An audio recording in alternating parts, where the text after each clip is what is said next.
അരച്ച ചമ്മന്തി എടുത്തു വെച്ചപ്പ വളിച്ചു പോയളിയ. ഇന്ന് കാലത്തെ ചമ്മന്തി വൈകിട്ടെടുത്തപ്പ പുളിച്ചു പോയളിയ. നല്ല സങ്കടം വന്നെനിക്ക്, ചുട്ട ദോശക്ക് ചട്നിയില്ല. 16 നടന്ന വീട്ടിൽ ബാക്കി ബാലൻസ് വന്ന ദോശ, അത് തിന്നാൻ ചാറില്ല. അരച്ച ചമ്മന്തി എടുത്തു വെച്ചപ്പ വളിച്ചു പോയളിയ. ഇന്ന് കാലത്തെ ചമ്മന്തി വൈകിട്ടെടുത്തപ്പ പുളിച്ചു പോയളിയ.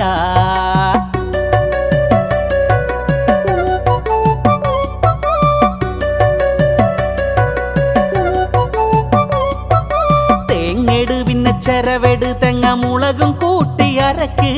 കടുകട് ഉള്ളി അരിഞ്ഞെട് എണ്ണ വഴറ്റി കോരി വിതറ്. ഇന്ന് വാശിയോടെ ദോശ തിന്നാനാശയോ, കൂടെ സാമ്പാറിന്റെ സാന്നിധ്യം ടേസ്റ്റാക്കിയോ.